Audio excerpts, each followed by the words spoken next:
بسم اللہ الرحمن الرحیم عن ابی ذر رضی اللہ تعالی عنہ قال قال رسول اللہ صلی اللہ علیہ وسلم ما من عبد قال لا الہ الا اللہ ثم مات على ذلك الا دخل الجنہ، رواہ مسلم۔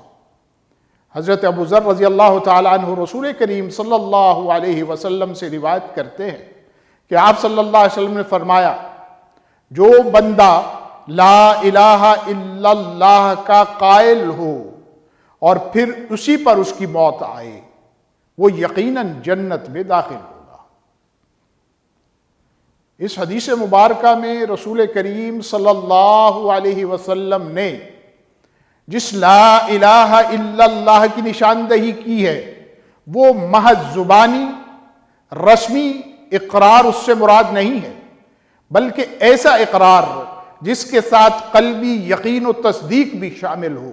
آپ کی مراد ایسے ایمان سے ہے، ایسے لا الہ الا اللہ سے ہے جو دل کے اندر جاگزی ہو اور اس کے اوپر عمل کرنے والے عمل کریں تو وہ جنت میں جائیں گے۔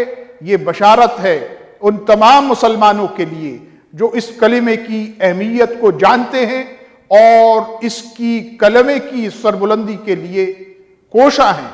اللہ تعالی ہم لوگوں کو بھی ان میں شمار فرمائے، آمین۔ وصلی اللہ تعالی علی رسولہ الامین۔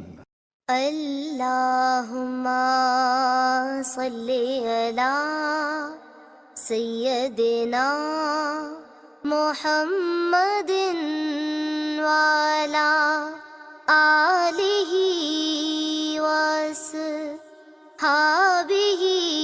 وسلم۔ اللہم صلی علی سیدنا محمد وعلی